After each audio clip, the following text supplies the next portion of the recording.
Hello everybody, welcome to GIS lesson today, and I'm sure by now you also would have started loving the subject. I am Dr. Seema Mehra Parihar, who's been teaching GIS remote sensing for last 30 years now. I've had my share of education from Delhi School of Economics, my PhD.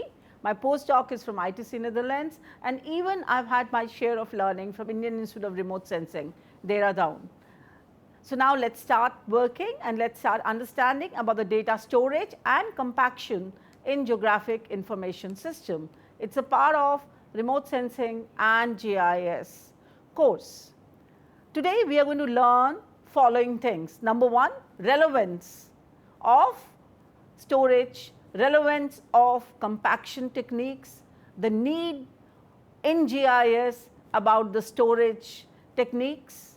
We are also going to learn about the four ways in which the raster GIS, the data can be stored, and in addition we are also going to learn about the vector GIS storage capabilities. That is, we are going to talk about spaghetti and topological model. Let's begin the journey. In your previous chapter on data models, you have understood the relevance and importance of raster and vector, and by now you also all know that what is raster and what is vector. What we are going to talk about today is that this object based data, spatial database which exists, it has to be stored. Your images, your remote sensing data, all these things are there in layers and they all have to be stored, as it's also written in the Parihar's lecture. On the other hand, when the spatial database is structured in the field based model, the basic spatial units are different forms of tessellation, and these are termed as raster data model, and both of them have slightly different ways of getting stored, and the storage and manipulation of various location based data sets and related attribute information in both the model is very relevant and consequently have received a lot of attention. Obviously, because ultimately we have to retrieve data, and how will we retrieve? We will only retrieve if we have stored it correctly. And we have also realized by now that every data to be considered in GIS environment is to be treated as unique, because computer only works what we say to the computer. We all know by now that it's a garbage in and garbage out, and so is the case out here. We all have to see also that the data is stored and we do not have redundant data stored, because at the moment we have redundant data storage, it will occupy more space in the computer. And to understand this complexity and related concerns, this chapter is divided into two sections. One related to data compaction techniques in raster GIS, and second related to data storage techniques in, guess what? Yes, you guessed it right, vector GIS. And today we are going to talk about now data compaction techniques in raster GIS. Data compression techniques in raster GIS has different algorithms, and they reduce the size of the computer file but maintain all the information intact. And compression algorithms may be two, one lossless and another lossy. What is that? Lossless is where no information is lost, and lossy is where some information is lost. Lossy algorithm is generally applied to thematic data, but largely applied when image data is considered. Mostly they are applied to discrete raster data algorithms. So listeners, what are the two types of different this thing? Yes, you're right, lossless and lossy. In one, the information is lost, in another, just little information is missing. So consequently of learning this information, let's carry on learning forward. The data compression or the compaction in a grid based raster GIS environment has been studied and researched upon by many. Many compaction techniques in raster GIS have been evolved in different years, and for our purpose the techniques considered today are four. Number one, chain coding. Number two, run length coding, block coding, and quad trees. So that means, what are the learnings? C, R, B, Q. What is C? Chain coding. R, run length coding. B, block coding. Q, quad trees. Let's now learn one by one. The first one, chain coding. You all know what a chain is? Chain coding is largely undertaken as a clockwise coding method and is generally referred as Freeman chain coding. You understand that? Chain. And we are talking about raster. That means, what are we talking about? We are talking about clockwise movement in grids. So, to begin with, from the following figure which you can see in your PPT, locate the cells required for storing the given entity. So, we are going to count those and we are going to move forward in a grid wise, in a clockwise direction. So, you move like this, and the moment we know it, it's an easy and simple technique, a very straightforward technique. In a chain coded representation of a map, using any starting point on the border of an object, the sequence of cardinal directions of the cells that make up the boundary of the objects are recorded systematically in a clockwise direction, and this is a clockwise direction. The polygon is defined in terms of unit cells measured in cardinal directions. That's what the way Freeman says, and we also know it. The steps are as follows. Number 1, identification of points by number ranging from 0 to 7. For example, east may be identified as 0, north as 1, west as 2, south as 3. You may select your own numbering system. Once a move in the direction of the line is made and recorded, the locational grid is recentered over a new location and the next move defined in the same way in the clockwise direction. The advantage of this chain coding is that it enables storing raster data, and above all, it is very useful for detection of sharp turns and area estimation. The shortfall is that there is a repetition of data, and do we want it? Of course not. We do not want it, because that will take a lot of space. So, chain length coding we have learned. So, just remember, the moment we talk about the chain length coding, we have to remember another C, clockwise. Let's now talk about run length code. Run length code is an improvement over the conventional chain code technique, and this is suitable to the personal computers with limited storage capacity. It stores a single value for a group of cells instead of storing the value for each individual cells. That means group of cells are stored. This method exploits the fact that many data sets have large homogeneous region. In this procedure, adjacent cells along a row that have the same value are treated as a group and termed as a run. Each row in the grid, 1 pixel width is examined in turn, and pixels having the same value, that is homogeneous pixels, are grouped together. It uses an ID method of grouping the pixels with similar or identical values. Say for example, I just want to tell you, say somebody is clicking a picture from above. What will happen? In case if it's an ocean, all the pixels around of that picture would be water. You may find also somewhere a little land.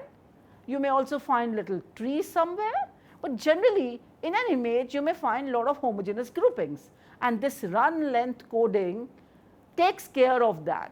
If it's water everywhere in an ocean, this picks up that water component as one group. So let's move forward and understand this little more.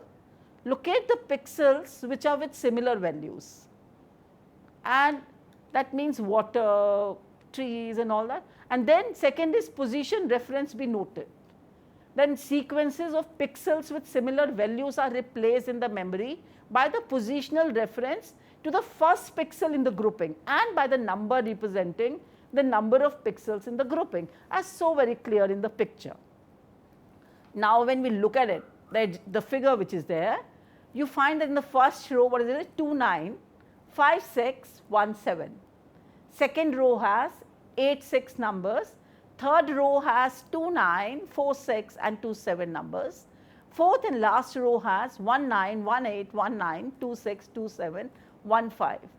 So these are the numbers which are there representing groups. One is representing number. Run length coding is common and rather simple method for compressing the raster data. The left number in row 2 in figure 2 depicts the number of cells in run, 8 in this case, and the right size of the cell is 6 in the case, and the value together is 8:6. Though a simple method, its major shortcoming in the words of the Wood is that the pixel groups are identified only in one coming in one direction, parallel to the x-axis. As a result, the nearby rows, that is those above below the current row, which may have the same values of the group, are represented separately. So what have we learned? We have learned by now two methods, chain and block, run length. Now let's learn about the block code. Block codes are a two-dimensional extension to the run length code. It assumes that the cells are recorded in the form of blocks of squares. Earlier, what was the case? Yes, recapitulate. Yes, it was one row and we noted the numbers. How many numbers representing one pixel value or a group of pixels. Now we are considering the blocks. Water, if water is covering 4 blocks, then that's one block. Trees or the vegetation is covering another say 9 blocks, then that's 1. So that means we pick up the blocks. The method that uses is a square blocks to tile the area to be mapped, as Burrow said. This method has largely been applied in performing union and intersection of regions and for detecting properties such as elongation. The steps undertaken in giving block codes are locating as many large square blocks as possible in the given raster image. The codes be noted through the medial axis transformation, what we call MAT, from the square blocks, and the blocks are arranged in the hierarchical form. Note that. Figure 3 represents the block code method and is based on the Haywoods. According to the Hayward, a unit square represents one cell, whereas in 4 square blocks represent 2 into 2 cells, 9, 3 into 3, and so on. What did I say just now? I said 4 square block represents 2 into 2, 3 square, 9. The larger the square that may be fitted into a region, the more efficient the block coding becomes. Is it clear? And that's something which is there. So just tell me, I've just talked about the 4. The moment you have 4, what does it mean? 2 into 2 matrix. The moment you have 9, what does it mean? 3 into 3. And if it's 16, what does it mean? Yes, oh yes, you are very intelligent. 4 into 4 is 16. And that's something which is so very important. So now we are clear about the 3 techniques. Yes, which are those? Yes, the first started with C, second was R, and the third was B, CRB. Let's now come to the Q, that is quad tree. What is this? Tree you know it, and quad also you know. So the 4th raster compression method is quad tree method. It's a variable spatial resolution model, sometimes equated with hierarchical tessellation model. A quad tree is a term used to describe a hierarchical or tree-based data structure whose common property is that the structure is based on the principle of the recursive decomposition of space to represent both vector and raster data. It is similar to run length coding and are largely used while compressing area features. They generally represent raster data structures with variable spatial resolution, and this can be best understood in case we look at the figure 4. Yes, variable spatial resolutions are noted, and each specific area feature has to be delineated, and with each feature which is there, or if of different size, they are coded and they are assigned the codes. And first to the larger raster cells, then fit into the one uniform area. Successively, smaller cells at each iterations are halved cell dimension until the smaller cell size is reached. And this is something which is so very clear if you look at the figure 4, which talks about the data compression in a quad tree method. And one of the advantage of this raster data model is that each cell can be subdivided into smaller cells of the same shape and orientation, and the quad tree model addresses both the resolution and the redundancy issue. So that means, what is the advantage? 2 R's we take care, resolution and redundancy. This method so that point in polygon searches also can be performed easily. So by now we have learned all, but let's just carry this a little forward. Burrow is of the view that the largest problem associated with the quad tree is that tree tessellation is not translation invariant. 2 regions of the same shape and size may have quite different quad tree, and I think so you understand that. So consequently, shape analysis and pattern recognition are not straightforward. Another disadvantage is that it is time consuming to create a quad tree data structure every time. The moment the shape changes, resolution changes, and so on and so forth. And this implies that a rebuilding of the entire quad tree is required just by a mere change in the original data set. I mean, you have to recreate it every time the moment it changes. Is it clear? So, dear friends, what have we learned by now? We have learned 4 data storage and compaction techniques of raster GIS. Close your eyes and just revisit them. Very good, wonderful. Now let's move to the second data model. One was raster, what was the other? Oh my God, everybody is answering correctly. Yes, it is vector storage. Let's now talk about data storage in vector data. We know by now that the vector data model represents anything from a simple number to a complex entity. This we learned in the previous lesson also. It is an object-based approach to the representation of the real world features and is best used to represent discrete objects. It is certainly straightforward when only simple polygon is represented. But with the introduction of a complex entity such as more than 2 polygons, the adjoining boundaries will cause duplication of adjacent line and so need more space in the computer. Moreover, there are also many matching problems that occur while overlapping 2 sets of some adjoining boundaries. To overcome this and the related problem, there are 2 models. Out here, the 2 models which we all have to remember are ST. S is spaghetti model. Oh my God, you all are feeling hungry? Yes, spaghetti model reminds of that. Topology model is the second one. Let's now take a journey to spaghetti model. And so, which are the 2 techniques of vector? ST, spaghetti, and second is topology. Let's now take a journey of learning of spaghetti model. Spaghetti model, what is it? It is a vector data that have been collected but not structured are said to be spaghetti data model. Like a plate of cooked spaghetti, you all must have eaten, with no ends connected and no intersections affecting the plate. It's the same way. It's also called a non-topological or geometric or path topological model. It was originally developed to organize, manipulate and store line data, generally used for the line data. And the spaghetti model enters each line separately through number 1, storing the starting node, 2, storing the end node, 3, storing the vertices to note the change in directional or path, and not storing, recognizing when the 2 lines meet or cross each other. And figure 5 out here clearly shows you the spaghetti model with 6 lines. So, generally it is a line storage, again where the end and the beginning is stored. As figure 5, if you see, it depicts that the spaghetti model records each of the 6 lines in the figure separately. What is to be noted is that the connections are not recognized and nor is the crossing over or meeting points of vertices. It looks like a map but without underlying structure. Graphical elements are stored and not the graphical entities. Understand this. Graphical elements are stored and not the graphical entities. Beginning point, end point. This is stored. The moment you cross, it is not stored. Right? The moment you have an overlap, it is not stored. That's something which is so important. And the spatial relations between the features are not retained, therefore. In other words, we can say it's a collection of points in line segments with no real connection.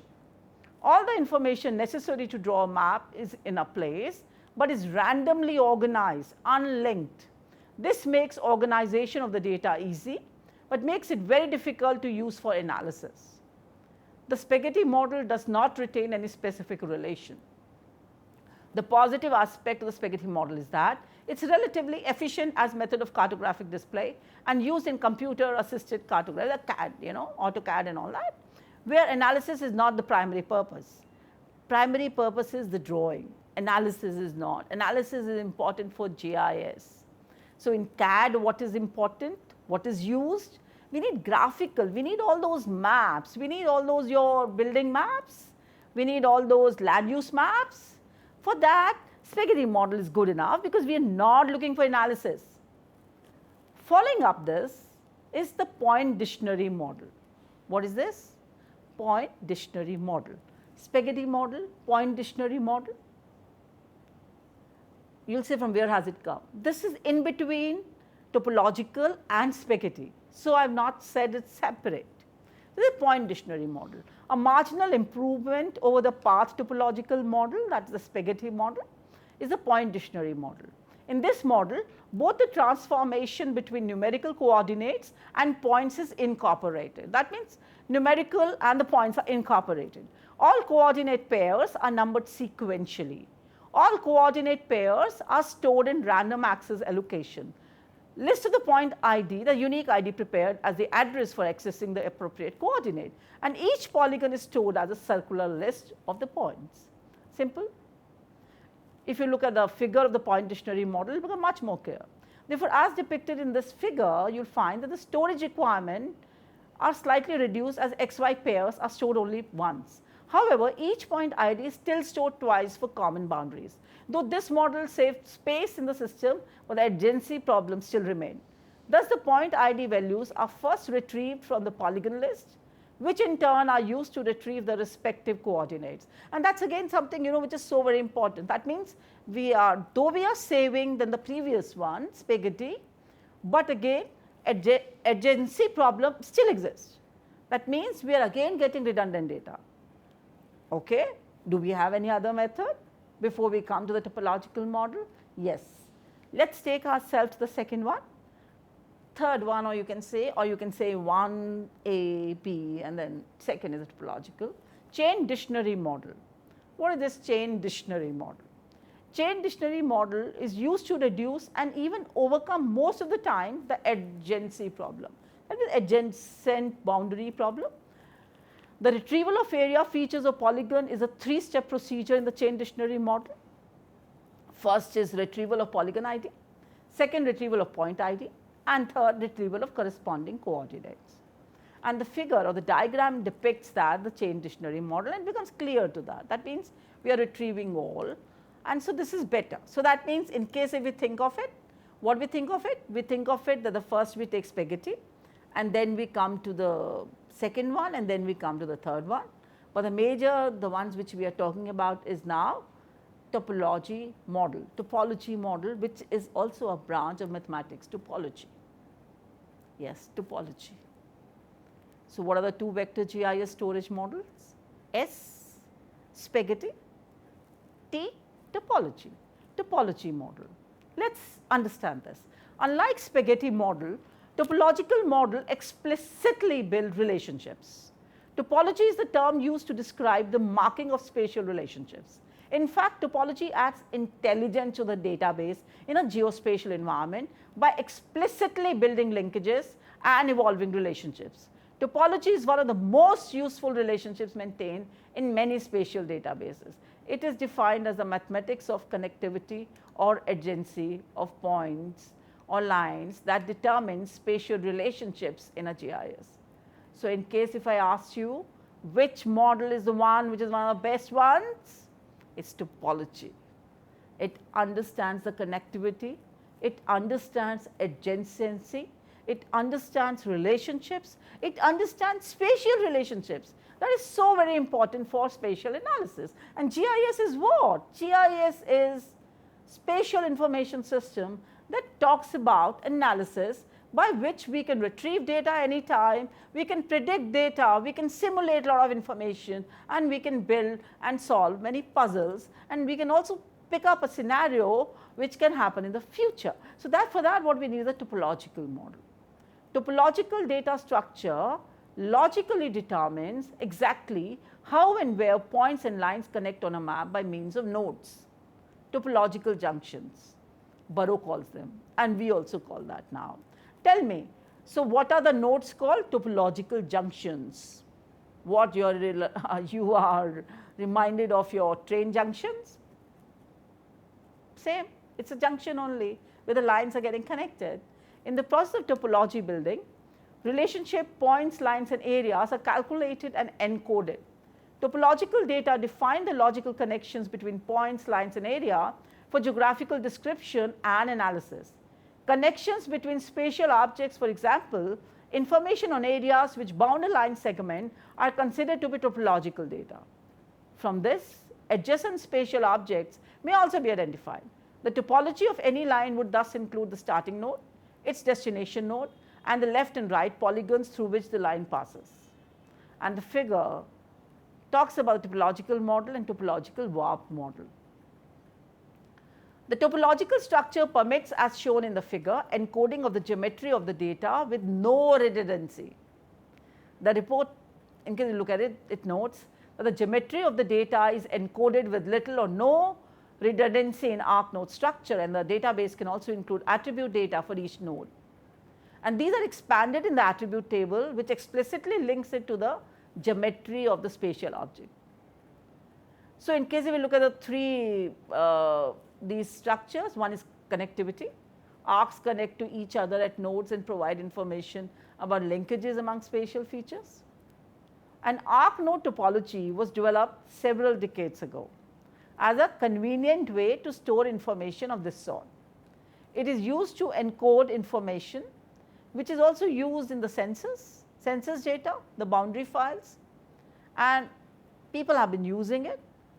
A lot of software companies are also using it, and ArcGIS and all other solutions are also using it. Area definition is also there that connect to the surrounding area, defining a polygon. Polygons are defined by a series of XY coordinates that connect to enclose the areas. GeoMedia and all others are using this. But ArcInfo shows the arcs defining the polygon. And a list of arcs that make up each polygon is stored and used to construct the polygon as and when required. The third one is contiguity. Arcs have direction and left and right polygons. So, every arc has direction from node and to node. This direction has been maintained in the list of polygons as on the left and right sides of each arc. Thus, any polygon sharing a common arc are adjacent. This direction has been maintained in the list of polygons. And the 5 axioms which we have to remember in the topology are as follows. Thus, all arc ends in the points of the nodes. Arcs cannot intersect except their nodes. Areas are completely enclosed by arcs. Areas do not overlap, and every location is written with some area. So, that is something which is so very important in case if we have a look at it. Just now we talked about the 5 axioms, let us just revisit them. Number 1, all arcs end in points or nodes. Arcs cannot intersect except at their nodes. Areas are completely enclosed by arcs. Areas do not overlap, and every location is within the same area. This is something which is so very important. So, now let us understand the planar topology. All features in planar topology occur in a 2-dimensional surface, and there can be no overlap among lines or polygons in the same layer. These lines are non-planar because all lie in the same plane, and therefore line crosses over an underlined segment. I hope you are understanding this. The lines would intersect at node. Similarly, in the case of polygons in planar surface, if and when overlap, they need to be resolved as placed one above the other with nodes located at the intersection of the boundaries. If we look closely at the figure, we will find the presence of 3 polygons, isn't it? Yes. So, now that is something which for us to understand. In other words, what we can say that topology defines connections between features, identifies adjacent polygons, and can define one feature such as an area as a set of lines. It is so important. And the rule of the thumb for topological data structure is that anything of intersect on a map must be explicitly defined as point, line or area in order for systems to perform any sort of spatial analysis on the data. I think this is clear. The geometric characteristic of spatial entity may be described in terms of its 2-dimensional shape, its distance between like or different entities, how it is connected to other entities, and what entities occupy the space adjacent to it. And such characteristics may be easily described either in words or by a system of coordinate grids on a map. Spatial entities can be described in terms of their dimensional characteristics. If these entities were to be changed by some kind of transformation, all the characteristics of these spatial entities would likewise change. Shape can be made smaller lines, made longer, and so on. In other words, there is a fundamentally change to the entity itself. So, before we end this chapter, let us also just spend 1 minute on what is mathematical topology. Mathematical topology is a branch of mathematics based on graph theory, which deals with geometric properties and remains unchanged under certain transformations such as bending or stretching. The characteristic of this model is that it explicitly records adjacency information among spatial entities with point lines and polygons. Mathematical topology assumes the geographic features occur on a two-dimensional plane. Through planar enforcement, a spatial feature can be represented through nodes, zero-dimensional cells, edges, sometimes called arcs, one-dimensional cells, or polygons, two-dimensional cells. So this is what it is. So isn't it like, in case if you want any help, my friends, all of you, when you start working, pick up a friend from mathematics department and learn more. The order of connectivity defines the shape of an arc or polygon. And the computer stores this information in various tables of the database structure. And by storing information in logical and ordered relationship, missing information also can be revisited. What does GIS do? GIS manipulates, analyzes, and uses topological data in determining data relationships. And that is what is the strength of GIS. We can also examine spatial relationships based upon locations, as well as functional and logical relationships among geographical features. Isn't that something what we all wanted all this while? In case if somebody asks you what is the difference between CAD and GIS, that's what it is. CAD doesn't allow analysis, which GIS do. So what have we learned today? We have learned largely three things. Number one, data compaction or compression is common in GIS and is based on different algorithms that reduce the size of computer file but maintains all the information intact. And there are generally two types of compressions algorithms, where one may be lossless, where no information is lost, and the second may be lossy, where some information is lost. And then we also learned today that there are four types of data compression techniques in raster GIS. Which are those? Remember, chain coding, yes, run length coding, very good, block coding, wonderful, and quadtree. And we all can know about them. And the vector data model, if you remember, they are the ones in case we learned today two techniques. Which are these two techniques? Yes, S, spaghetti model, and then we also learned topological model. Agree it was theoretical, but my dear friends, when you start using, it is so very important for all of you to know this, because then only you can play with it. Why do you enjoy fun games, dear friends? You enjoy those fun games in the digital mode, or the kids know because you understand how the data is stored, and that's something so very important. So just remember that. Do not get worried that it's too much maths. It's only somewhere the software company who has evolved the software which you're using are already embedded this into your system, but your job is to just know about that, use GIS as a tool for big time analysis. It was fun today sharing this lecture with you, and I hope you all enjoyed it. I enjoyed it at least. Please use GIS for all your spatial decision making. Thank you very much.